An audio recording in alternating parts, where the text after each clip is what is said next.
Okay. Yeah. So the paper that we're going to be discussing today, it's the Bombay Improvement.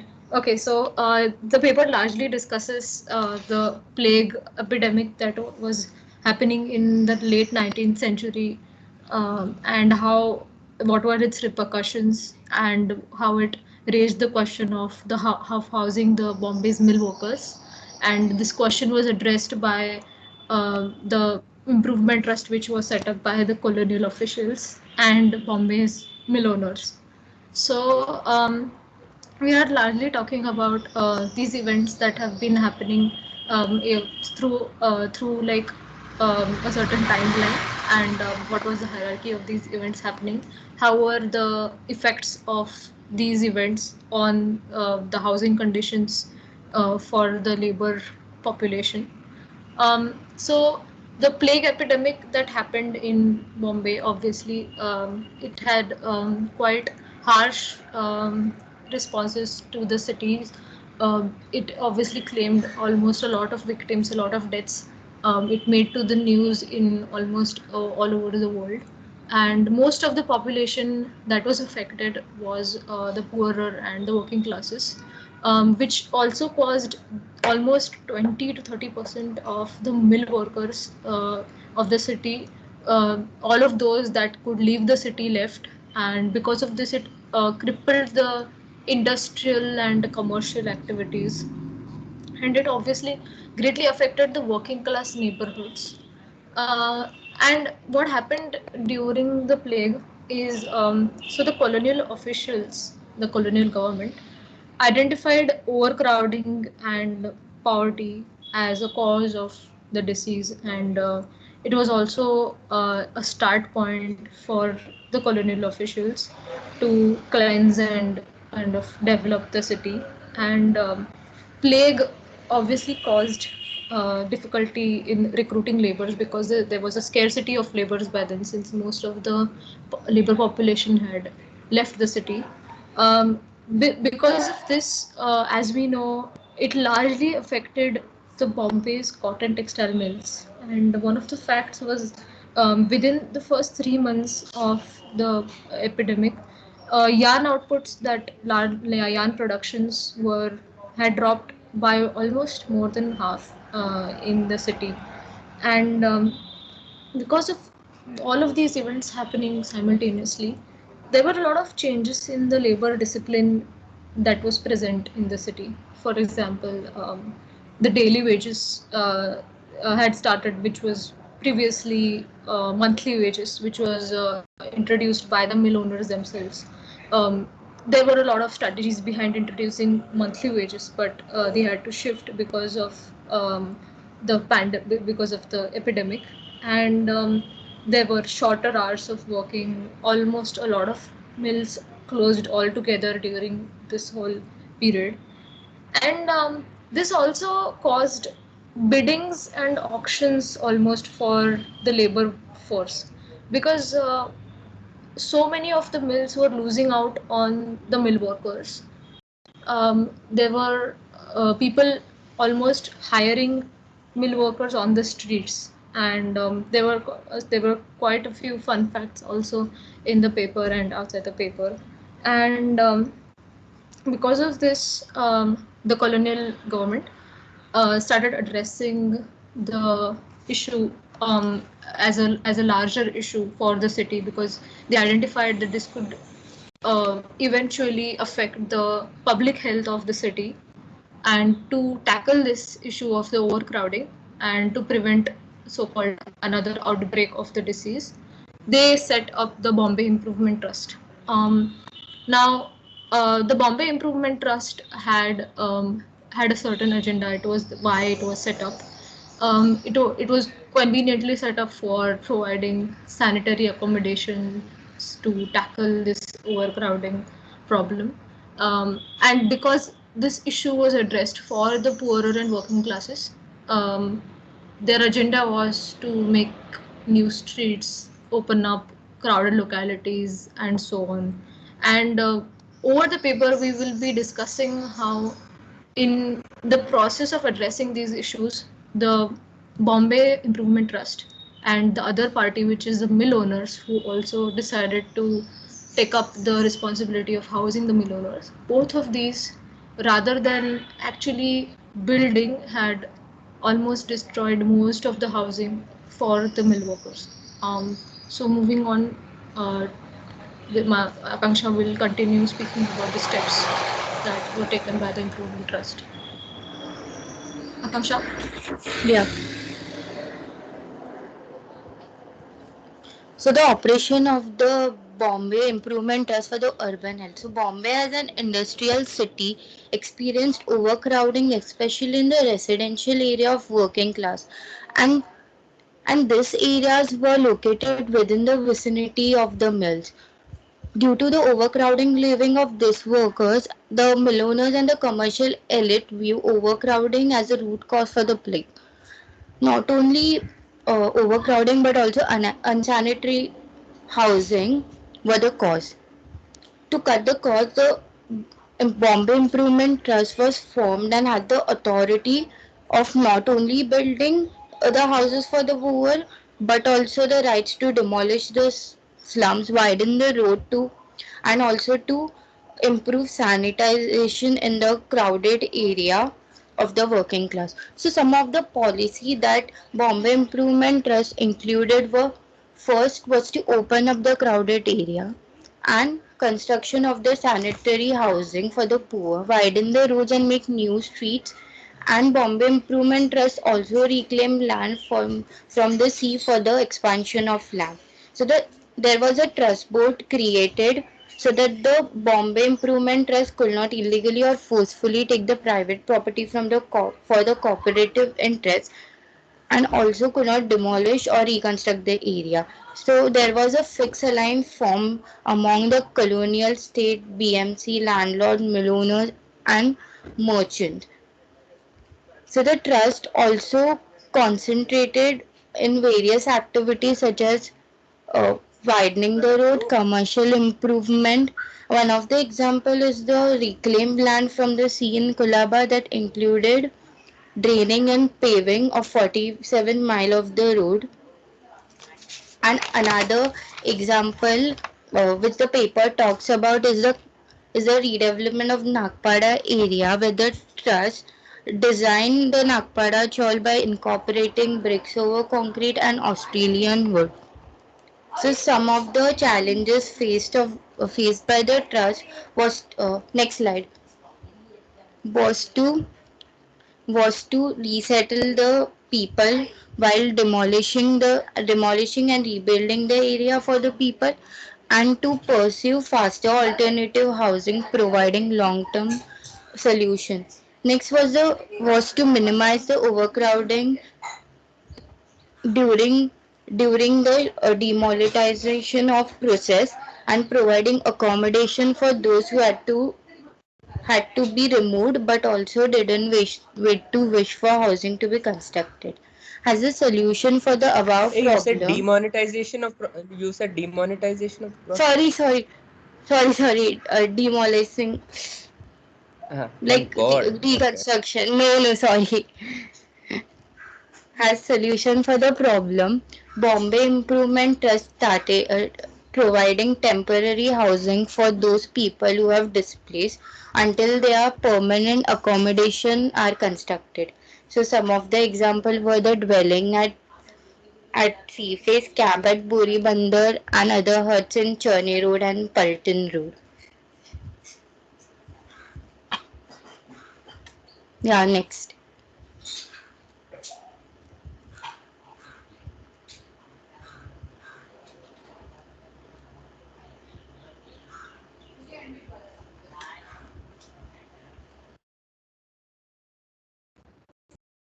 The housing politics in this part of the paper, it means mostly focus on how the Bombay mill owners kind of like produced had a production depending on the availability of the material and how the workers were kind of like in the rural and urban circulation states. So they kind of like introduced a flexibility of the practice. Like most of the mills were shut down by the 1900s. So remaining mills kind of like introduced availability of material and providing the workers that come during the rural urban circulation, which kind of like also didn't provided the job security for many workers to stay in that area on the mill. Later on, since the 1910s, there had been expansion for the mill owners to come into the expansion in the international market. So they kind of like changed the strategy and provided housing in Worli, Baikala, and Kadwati, and few of them near the outskirts of the Kulla. It's like next slide.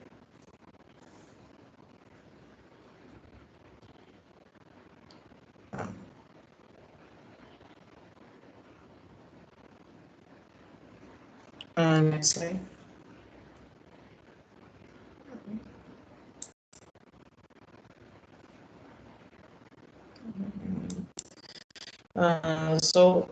This is Swadesh Milona that was in the outskirts and okay, my not hand. So then later on the housing. So after providing housing, most of the Miloners recognized that the housing was a failure at a larger scale. And also that they didn't focus on the working hours, wages, and sanitization in and also that the wages vary among 20% amount of workers for the same work. Same work. So later on they kind of like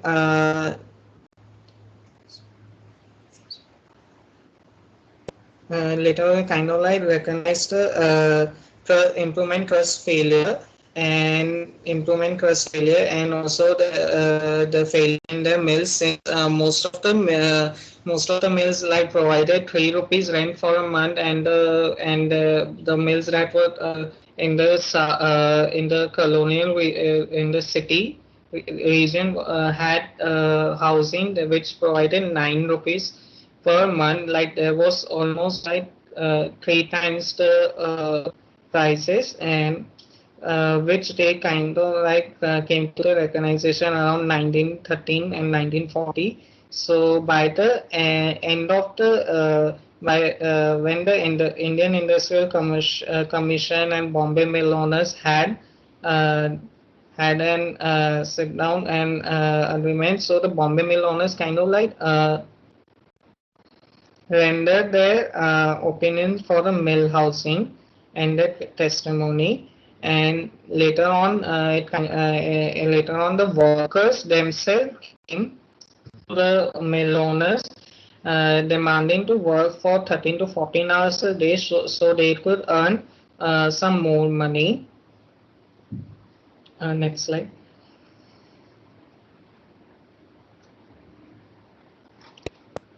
So Koba. So in Coda part of the essay, it kind of like shows that both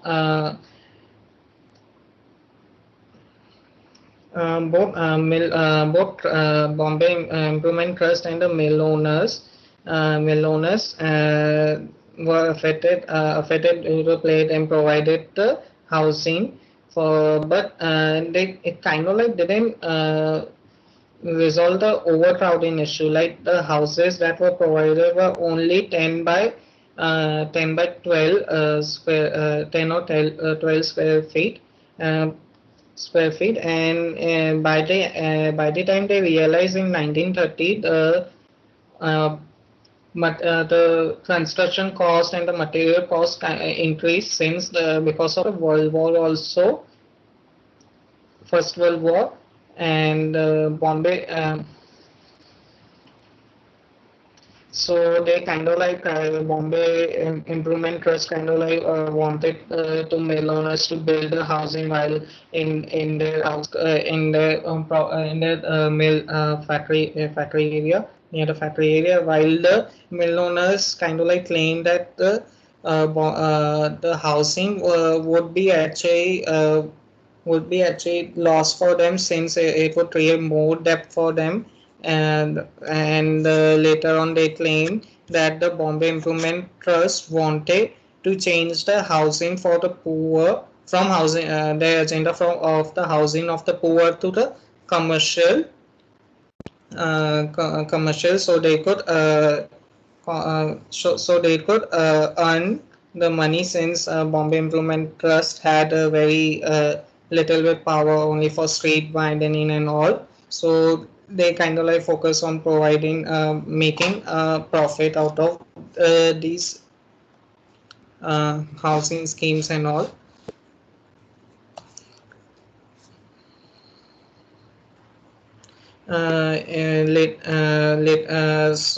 Later on, the British mill owners kind of like collaborated with the Bombay mill owners, and kind of like improved a little bit sanitary facilities in the factories and in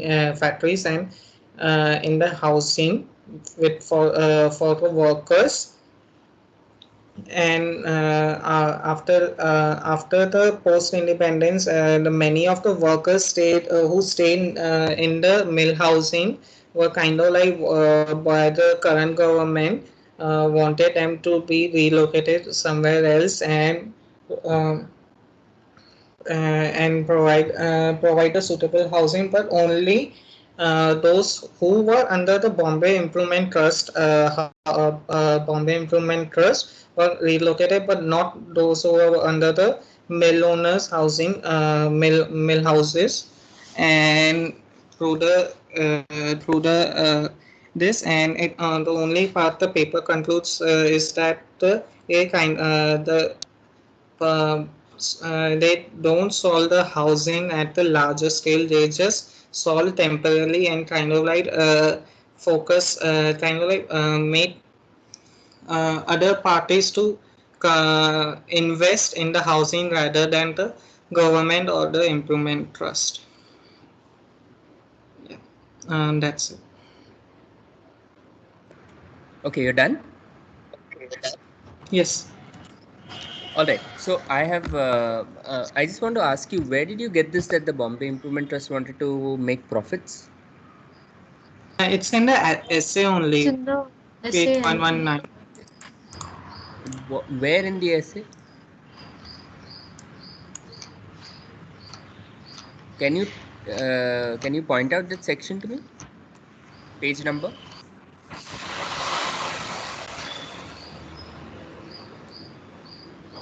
Not expected to make profits out of these buildings. Just read that section. Just read that section, that paragraph. Oh, one second. It's in 117. Wait.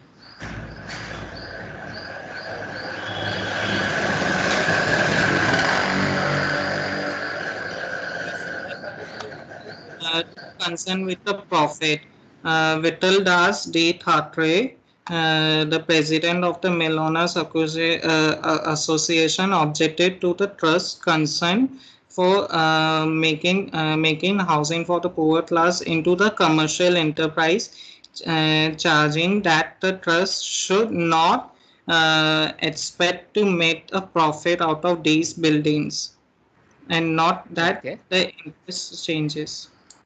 Okay.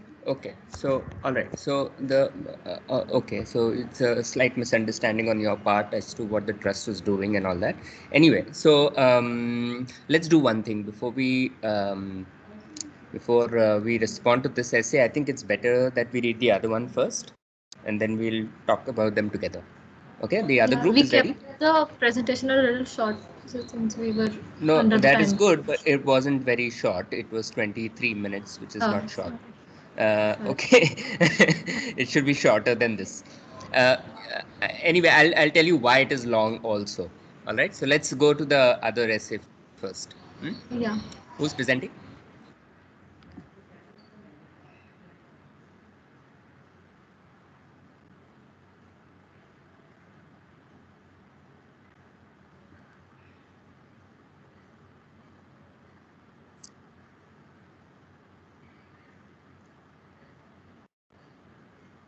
Where are they? Parth Mehta will be sharing the screen. One minute. So Go sorry, ahead. just a second. 1 second, please.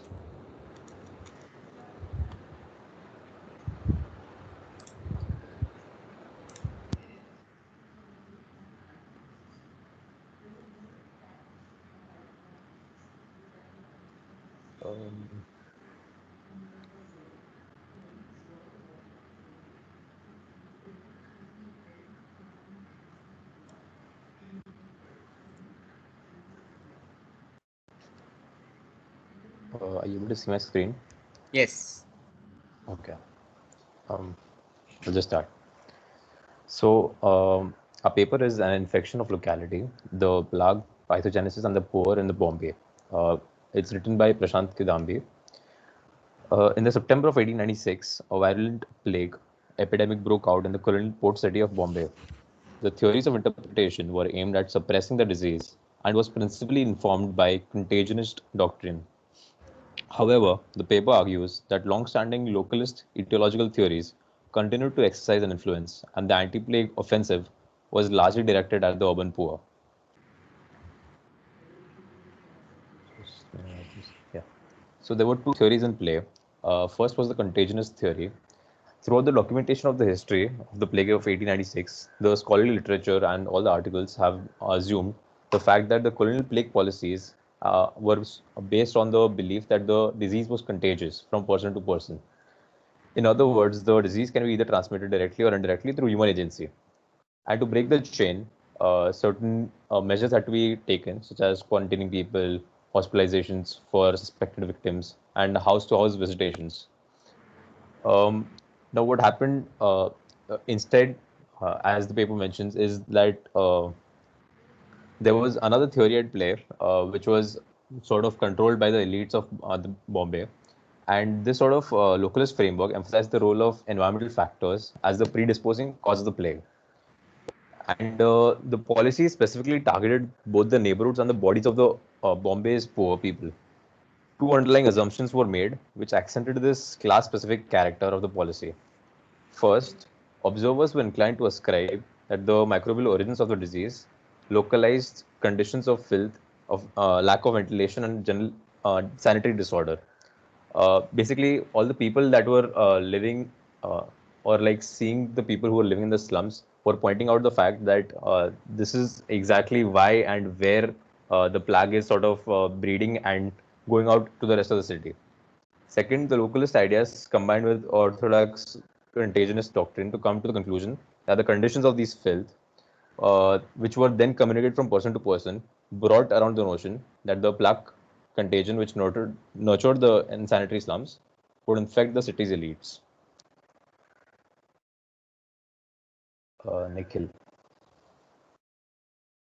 Okay, so filth, poverty, and plague epidemic. A medical authority were unsure whether the bacteria was the cause agent or consequence of disease. In 1897, government of Bombay, by help of localized practitioners and sanitized workers, claimed that how the plague is spreading in the city under certain conditions. By the help of local practitioners, government claim to new biological theory that they rely on long-standing explanation in making sense of the epidemic. Next.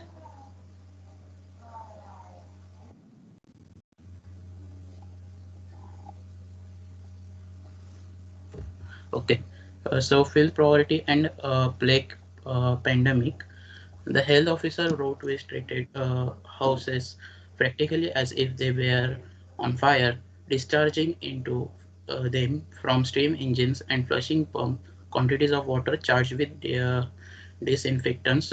Close attention was also paid to tenements that were deemed to be ill ventilation, since it was believed that lack of sunlight and exposure of fresh air bred uh, plague germs. In many parts of the city, poorer localities where the breeding ground of the plague microbes also led to the initiation of what other major, thus acting on the assumptions that the moisture encouraged the diseases. In 1902, Bombay health officer was convinced that the plague had become an epidemic in the city.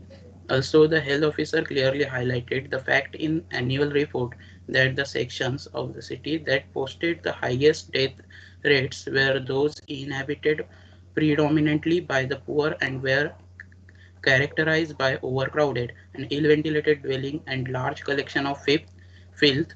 Despite these efforts of the officer regarding the sanitary infrastructure of the city, sanitary reforms occupied a relatively low place in the agenda of the colonial state during the late 19th century, when Bombay began to explain its industrial development. Okay, next. Uh, Ritik. Yeah.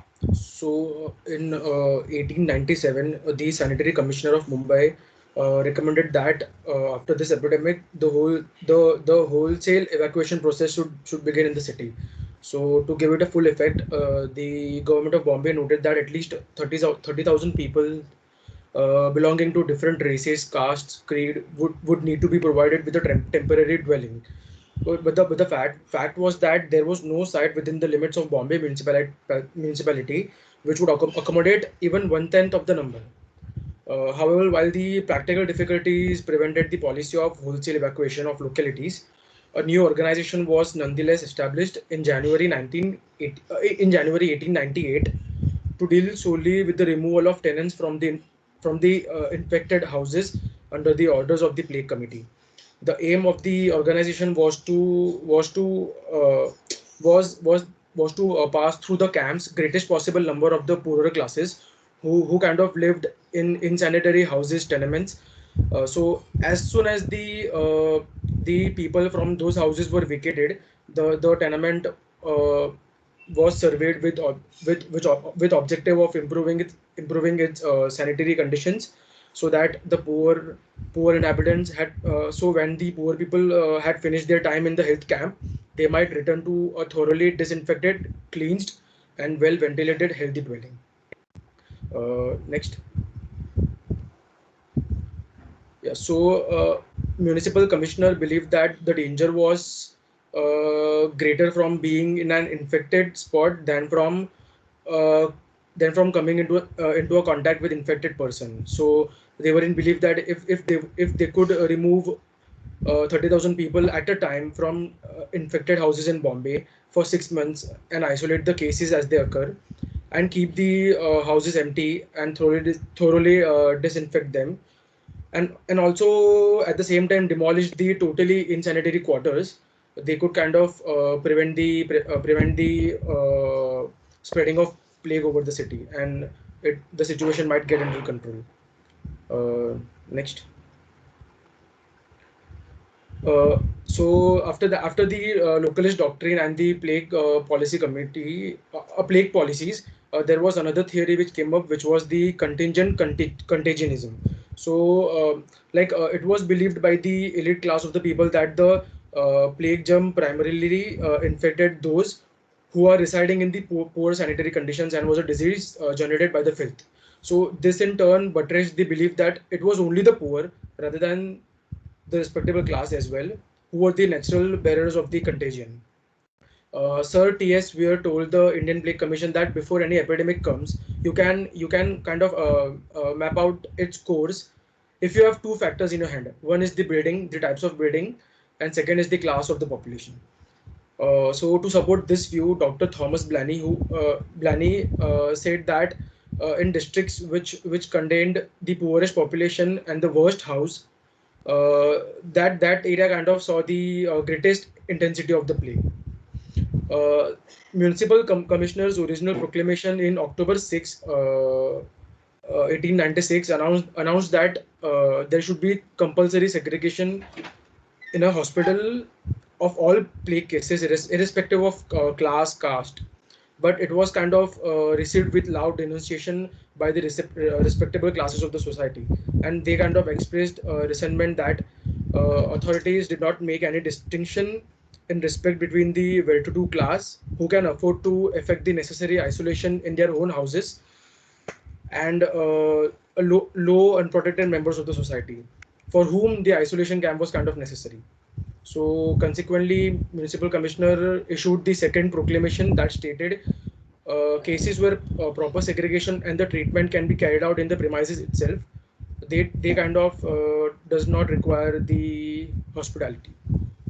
Hence, mainly the poor were carted off to hospital. For instance, according to Captain Thompson, a surgeon in Parel Government Hospital, most of the hospital patients were kind of poor laboring class, whose condition was very horrible. Similarly, a majority of Hindus admitted to the Arthur Road Hospital were migrants from North India, who were mostly employed as dhobis, milkmen, coachmen, or the mill workers. Next.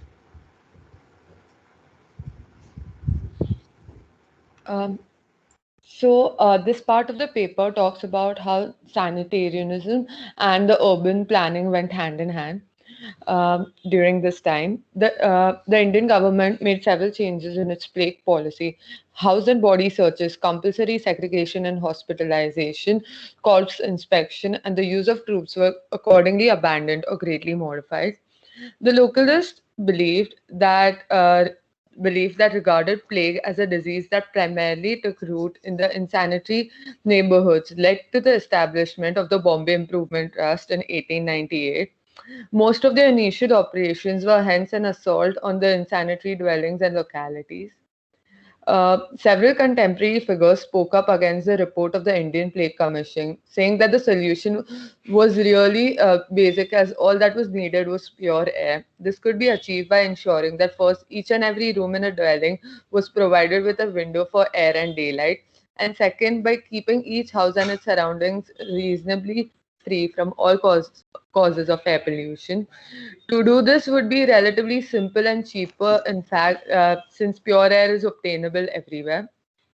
Some health officers had a rather ambitious scheme as well of constructing semi permanent accommodation for 100,000 people, while the work of sanitary reconstruction was carried in insanitary areas. Thus, they suggested that all the most insanitary areas be demolished and acquired by the authorities. However, this did not work out because of the Bombay Improvement Trust's reluctance in participating in such an ambitious scheme. Next.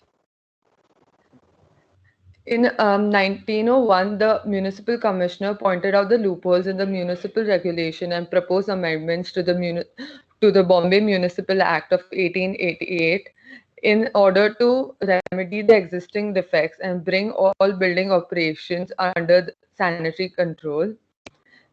These were not well received, and although some were included in the Bombay Municipal Act of 1905, the recommendations for provisions of air spaces in houses were ignored. It was left to the municipal corporation to deal with this question through provisions of bylaws. It was not until 1910 that Mr. Harvey's suggestions ended in the passing of revised bylaws. Thus, the conditions of the pre-existing congested building areas just went from bad to worse as there were no provisions which were applicable to them. The noteworthy feature here is the degree of continuity which is clearly visible between the sanitary measures devised to combat the plague in the late 1890s and the disclosure and the practice of the urban planning during the early years of the 20th century. Next.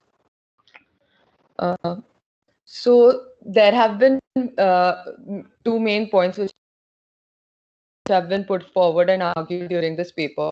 The first is that the existing accounts of the Indian plague epidemic have tended to downplay the influence of the localist doctrines on colonial policies, and second, that the scholarly accounts that assume that colonial plague policies were informed by unmistakable contagious principles have been unable to provide explanation for the explicit class that informed colonial plague policies, most notably the disproportionate targeting of the urban poor, who are perceived as posing a direct threat to the physical well-being of Bombay's elites. Next.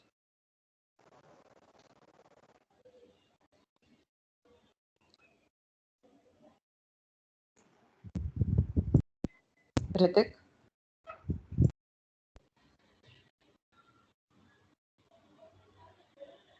Yeah, so while reading the paper and making the presentation, we kind of found pictures from 1897 as well as 2020. So those were kind of resembling. So not only in terms of pictures showing lockdown during both times and the doctors becoming our saviors, but also in terms of similarities seen in case of isolation camps made back then and the COVID centers now, where mainly the people for whom isolation at home isn't possible are seen. So is it 2020 or 1897 repeating?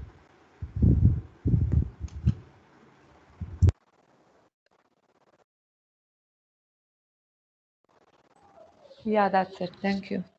All right. Thanks. Can you hear me? Just stop sharing so that people's bandwidth issues will not happen. Okay. So I've shared a link to an article that we had written last year during the COVID lockdown. This was actually for example, there was a time in May, June, July, I think, that there was a lot of talk about COVID, slums in Bombay being COVID hotspots. I don't know if you guys had heard. Everybody was sitting at home and the TV was virtually on all the time, and everybody was talking about at least local news media were talking about how Dharavi and all of these areas pose a danger to everybody because they are hotspots and so on. It was also interesting that Ratan Tata, who has very little to say about housing in Bombay, made, in some seminar or something like that, he said that Bombay should start building housing for the poor because look at the conditions in which they're living, and therefore, COVID will spread and will kill all of us and all that. Now, what is interesting in all of this actually is you can draw out a few threads, and it was good that you made the connection with COVID and the lockdown.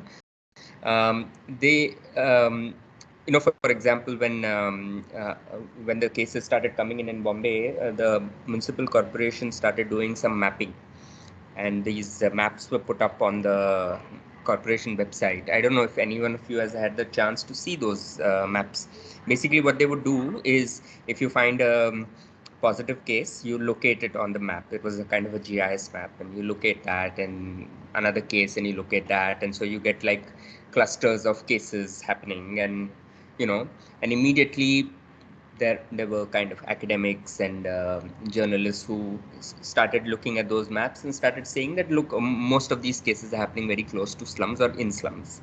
Therefore, slums pose a direct threat to people's lives because that's where disease can spread and so on.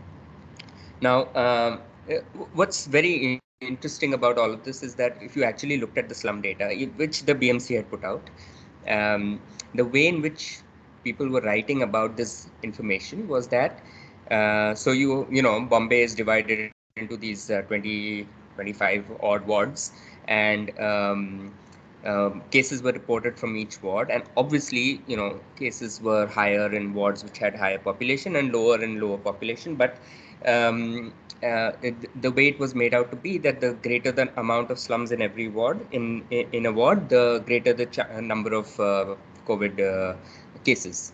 So therefore, there's a correlation between COVID and slums.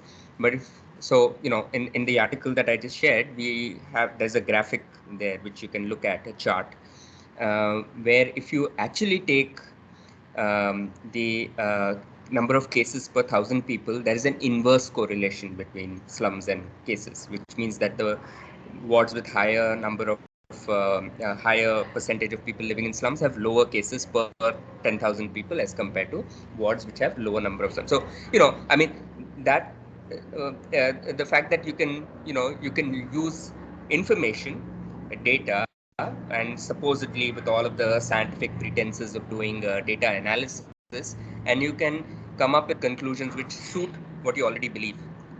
And what is also interesting about COVID is it's actually a disease that came with the wealthy. It's not a disease which actually came with the poor. Unlike the plague, which has to do with vermin. And it spreads because animals are a vector of the disease spread and so on. In the case of COVID, people who are kind of traveling abroad, especially, they are the ones who brought the disease to the city. So it is interesting how a disease that actually comes from the middle and upper classes then gets blamed on the poor in the city.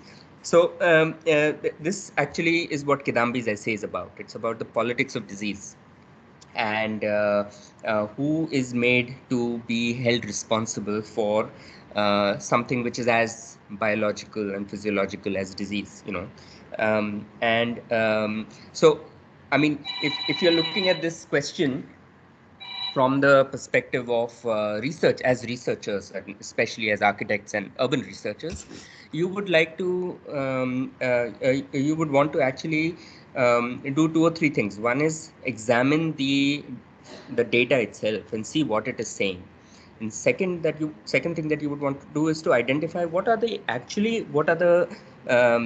environmental factors that lead or play a part in the spread of disease. And you'll find that in the case of the COVID, of course, people were talking about social distancing, and obviously, if you stay close together in crowded spaces, you have a greater chance of spreading the disease because it spreads through air, through aerosols. But on the other hand, you also know, for instance, that people who live in the informal settlements in the city are largely people who cannot afford to stay at home because the livelihoods are dependent on usually daily wage work and so on, plus a lot of essential service providers live in informal settlements and so on. So there are a whole range of factors that go into play, right? However, there is a certain kind of interest that certain groups have to associate disease with certain classes of people. And in Bombay, it's very clear the reason why a lot of people were kind of feeding this idea of the poor being responsible for the spread of disease was because in Bombay, everything is blamed on informal settlements. Whatever happens, if there is no water in your house, because of informal settlements. If the river is polluted, because of informal settlements. If I get sick, it's because of informal settlements. If somebody dies in my house, it's because of informal settlements. Everything is blamed on the informal settlements in the city, and that is also because there is a great interest in displacing, eradicating these settlements and creating some kind of planned, so-called planned, developments and so on. So it's very important to very carefully and critically look at the information. It doesn't also mean that, that there is no threat of danger or problems when you live in informal settlements. Of course, sanitation is poor, and of course you live in overcrowded housing and so on, but you have to be able to make these judgments very carefully based on what the evidence shows, not based on certain preconceived notions about what this means. Now, going back to the plague in 1896, actually it's a very important moment in the history of the city, mainly because what we today call as urban planning actually has its origins in the plague of Bombay. Now, I mean, remember, you had a certain kind of sanitary regulations and all which were introduced in the 1860s. The Municipal Corporation of Bombay was formed in 1888. That's the Municipal Act of 1888, right? And there were certain bylaws which would make sure that there were some sanitary conditions and so on, but was very poorly enforced. And I mean, the bylaws themselves weren't very good. However, after the plague struck, something very interesting happened. You see, what happened before the plague, there were parts of the city, we spoke about this last time when we were discussing colonial urbanism, that there were parts of the city which were just ignored by the colonial administration, saying that this is how the Indians live, they are dirty and filthy and poor and all of that. And this is culturally, this is how they live. So we should not interfere in it. In those settlements. So a lot of the sanitary improvements that were undertaken in Bombay were undertaken in places where the rich Indians and the colonial administrators, military folk, etc., lived. What happened is after the plague, the people who were worst hit obviously were the city's working class people, and they started fleeing the city. Panic, fear, also rate of disease, and so on. And the city's business classes realized that, look, if we don't do something about sanitation, we'll have a business problem. We'll have a labor problem because we won't have anybody to work in our industry. I mean, it's kind of like what happens when workers go on strike, right? When workers go on strike, how does it hurt the employer? It hurts the employer because it hits their, it hits their profits. And the plague, in a way, had the same effect. Workers were fleeing the city, no workers, no work, no profits. And so the employers got together, and this is another thing that one must understand very well, is that the business class is very good at coming together and doing things when they have to, right? So there was immediately a lot of discussion about what should one do about insanitary conditions in Bombay, and in a matter of 2 years, which is very quick considering what was done, is that the Bombay Improvement Trust was set up in 1898. And the Improvement Trust, you didn't speak about it in your presentation, but that's one thing that I wanted to say about the presentations, is that every paper has a core argument. Really highlight that argument. The paper will obviously have a lot of details and facts and stories about other things or related things, but the core argument should be highlighted. One of the important things that is part of that paper is the constitution of the BIT. Who was BIT? It's obviously it's a colonial organ of government, but who was in the BIT? What did the board look like? Who were the decision makers? And if you think about it, and if you kind of read up on that, you'll find that the BIT consisted of the representatives of the Bombay Mill Owners Association, which is the mill owners, basically, the big commercial players, and some representation of the Bombay Municipal Corporation, which was at that time largely represented by landlords, and I'll tell you why in a while. And this was really the constitution of the BIT. So as you can see, the group that was the BIT, the decision makers in the BIT, were actually the section of the Bombay's business elite, right? Landowners, mill owners, big commercial businessmen, right? And for them, when they had to act in a way to make sure that you create sanitary conditions, obviously, because of their own interests as business people, their way of looking at the question was very different from how you would look at it if you were, let's say, disinterestedly exploring the subject, right? And so for them, it was really about the insanitary conditions of the poor and how they live, and therefore that's where the disease comes from. And therefore, what should you do?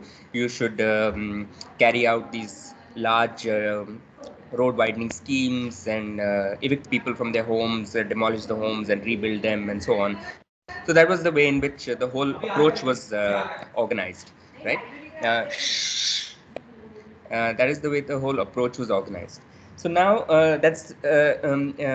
so for example, and this is one thing that Kidambi points out as well.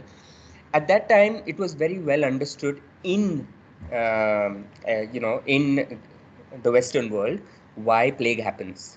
Plague doesn't happen because of air, okay, or bad air. It happens because of germs, and it also happens because germs are spread by specific there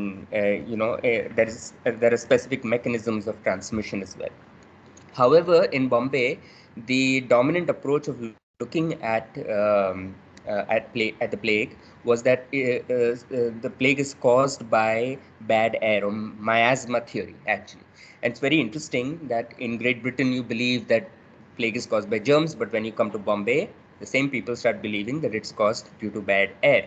And so a lot of the planning, so-called planning that was done and improvements that were done by the BIT were to create airflow, right? So that's why a lot of the east-west roads that you see in the inner city, they were cut so that sea breezes could blow through the neighborhoods.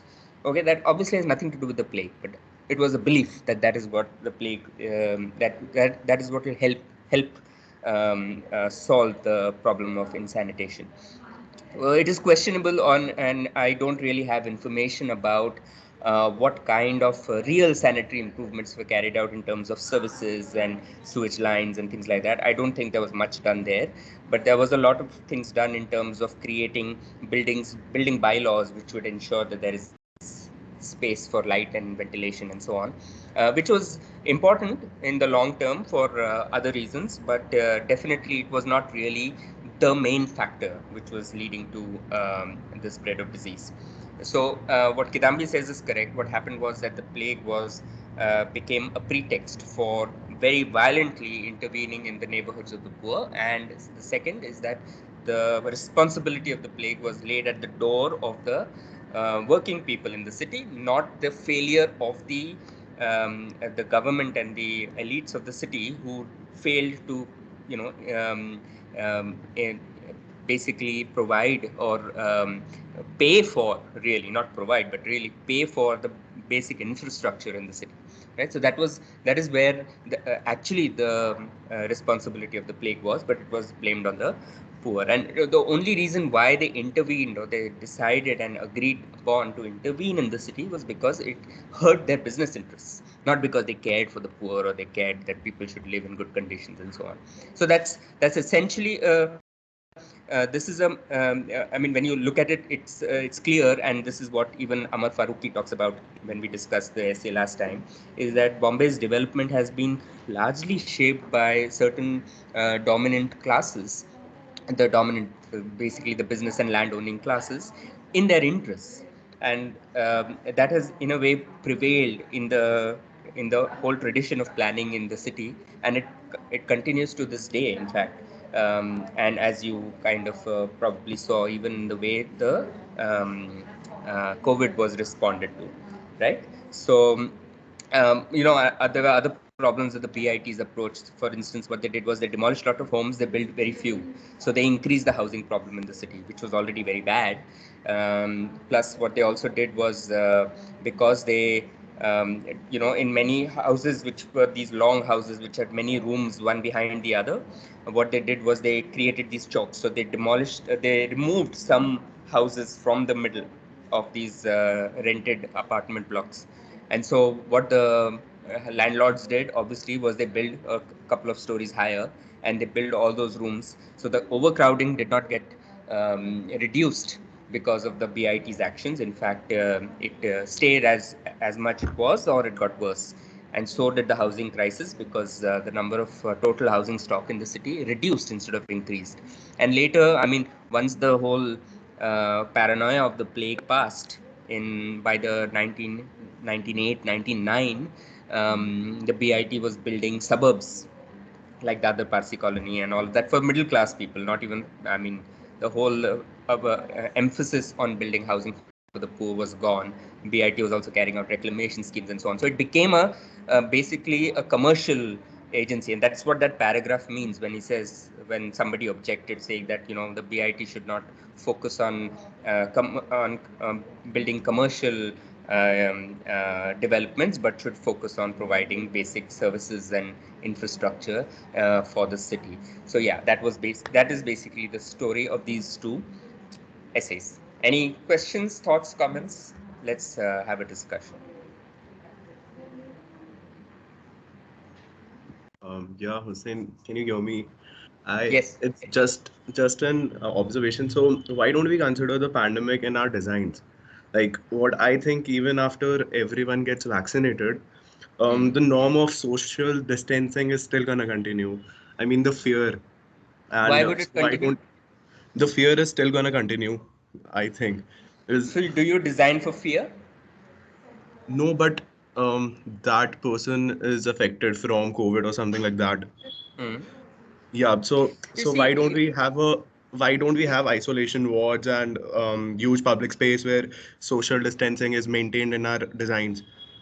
Okay, now a great similarity of COVID is not so much with the plague. Plague is a different disease.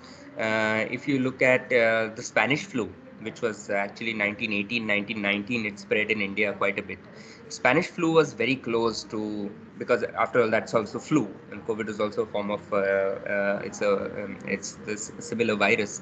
The Spanish flu, if you look at pictures from that time and the kind of measures that were put in place at that time, they were very similar, you know.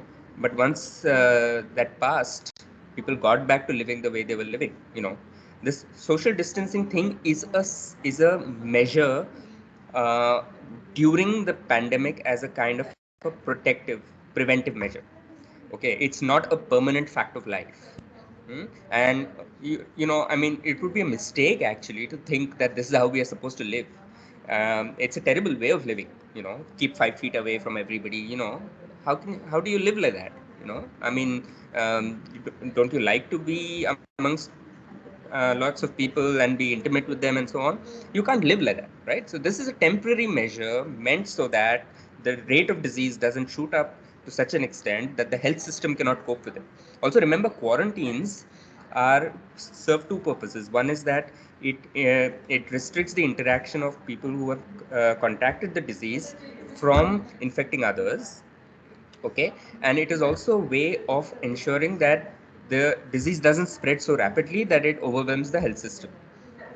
Eventually, there is going to be a cure that will come out, but till you get that cure or till you have the capacity to be able to cope with a lot of sick people, you want to be able to take the necessary precautions so that the disease doesn't go out of hand, right? So all the COVID, not in India, I'm not talking about the Indian state and what it did during COVID. I'm saying all the, at least what the doctors were saying, that this is what you should do, you know, when you to prevent the disease from spreading. Those are preventive measures. They're not permanent facts of life. You know, I mean, there's a lot of this craziness about social distancing. There's some prominent architects designing parks for social distancing where hedges will make sure that, you know, there are only two people walking in a queue, in a line and all that. It's all craziness, you know. I mean, once the disease passes, you have a vaccine, it'll go, and we'll get back to living normally, you know. And I mean, if anything, we need more intimacy, not less, in lives, you know, in our lives. So don't think about social distancing as something that we have to live with forever. It's not the case, all right?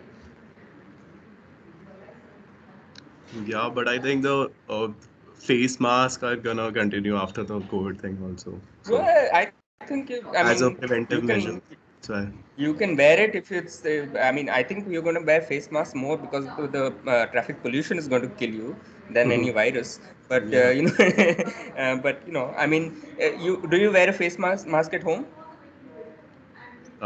No. Yeah, Oh, yeah, I sometimes. mean, Yeah. yeah, sometimes, all Hmm. the time. No. Maximum time, yeah. Look, you.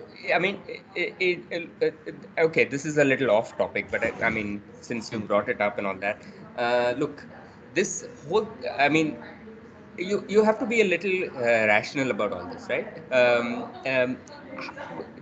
Our cities are such that you can't live in. I mean, you know, if you're living, let's say, in Berlin, you're already quite socially distanced. You know, I mean, the densities are very low and so on, relatively speaking, obviously. In Bombay, you can't live like that. If you take a local train, how do you keep social distancing? You know, of course, the local trains are too overcrowded. It's unhealthy overcrowding, but you know, I mean, you can't do that, right? So, eh, and there is nothing harmful about being in the midst of other people. You know, I mean, you are breathing each other's air all the time. Again, I'm emphasizing this is supposed to be all precautionary measures during the epidemic. You know, once it passes, once already cases are falling, once things get under control, you will forget about it. It will take a matter of maybe a couple of years or something, and you will not even remember that there was a time like this when you did all this. Probably it will be a distant memory, but you won't do it anymore. You know, um, obviously some people would like to wear masks in public, and it's up to them, but it cannot be public health kind of a dikkat that everybody has to wear masks and so on in public places. You know, it's I mean, who knows, these days anything can happen, maybe that will happen, but it's not really necessary if there is no disease being spreading around in the world, right? So just let's be a little level-headed about this and not go overboard with it. And in terms of responding to your question, I mean, you don't design for fear because you're scared of something. You design for basically for needs, for aspirations, probably for desires. You don't design out of fear. The architecture of fear. Walls are an architecture of fear. Separation walls are an architecture of fear, right? Bunkers are an architecture of fear. There is a lot of architecture of fear out there, but that is not what I mean, you can do that if you like, but that's not what you must always do. I would say you shouldn't do it at all, but of course there will be people who will pay you to do all that stuff. But think about architecture not just as defense against all kinds of horrible things that are happening in the world.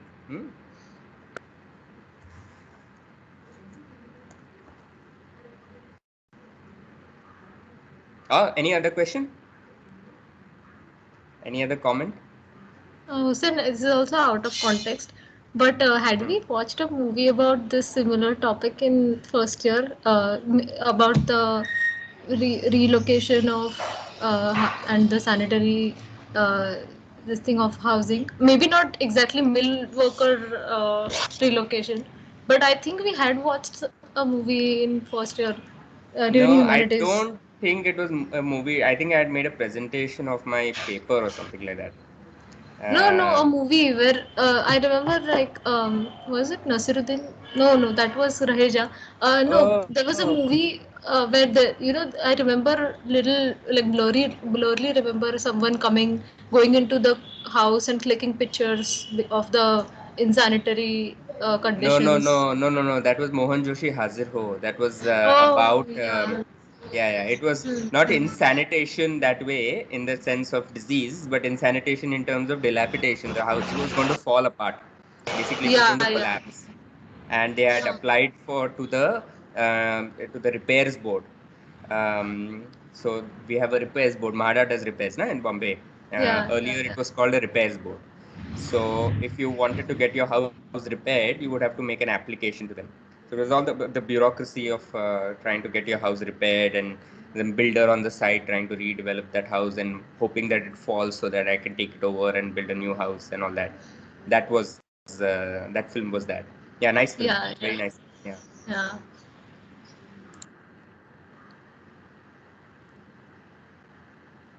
Yeah. Anyone else? Any thoughts?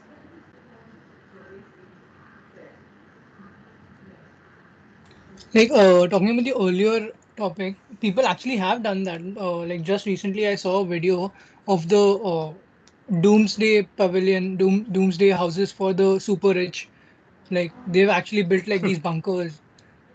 Yeah, And of like course. it has already happened. Of It's course. not like it's not going to happen. Yeah. I mean, if you're planning to blow up the world and drown it under rising seas and basically make it inhabitable, you better build a bunker for yourself, isn't it? That's what the rich folk are doing, anyway. So they're basically building self-defense structures for themselves because they know that what they're doing is going to ruin everybody and everything. No, I mean seriously, this is there are a lot of people. I mean, states do that. I don't know. You guys should watch this great movie from the '60s by Stanley Kubrick called Doctor Strangelove. How I stopped worrying and started loving the bomb. I think you'll find it online. Yeah, we have seen this for YouTube. Yeah. You were seeing it. Really good film. Really good film. I mean, so Actually, it gives. Nimesh kind of showed it in the class also. Who showed it? Nimesh in Nimesh. 2018. Yeah, it's a really good film. I mean, basically that, right? So, the plot of the story is that there is some kind of a doomsday machine that the Russians have built. In case the US decides to attack them with nuclear weapons, it will automatically trigger a retaliatory strike and things like that. And the idea is that they did that because they could not keep up with building the number of weapons that the US is building. So they decided just to build this machine. And there is some crank general in the US Army who decides to attack the Soviet Union. And it's a comedy film. It's a black comedy. It's really hilarious, actually. There's a beautiful scene where the American president and they're sitting in the in this room where they discuss war strategy, and the Russian premier is in the room, and the Russian premier and an American general start fighting with each other, literally physical fighting. So the president comes there and tells those two gentlemen, you can't fight in here. This is the war room. So I mean, it's full of this amazingly funny scenes. But yeah. So then in the end, they start discussing. All right, now the war is happening anyway, so let's go to this bunker, and we have set this up in these mine shafts where about, I don't know, 10,000 people can stay, and because we'll need to reproduce, so we'll have a ratio of 1 man to 10 women and all of that, and the men are obviously very happy with that situation, and basically that sort of thinking. So I mean, let's not be so fatalistic. There are people who are building bunkers for themselves, but as long as we are around, we should try to make sure we don't need bunkers for ourselves or for anybody else.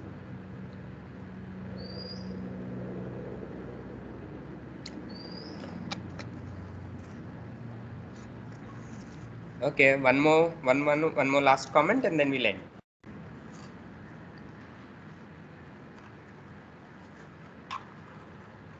At least COVID got you guys talking, huh? I'm quite relieved. Otherwise, there's dead silence in this class. See, I can't hear anything. Nobody is saying anything. Anyway, so should we end? Yes, Parth, since you're CR. Yeah, I think. All right. Okay. So see you guys next week. You know who's reading the next essays, right? Yeah, we have the list now. All right, fine. Okay, guys. See you then next week. Bye. Yeah, thank you. Thank Bye-bye. you, sir. Thank you. Thank you. No problem. Thank you. Thank you.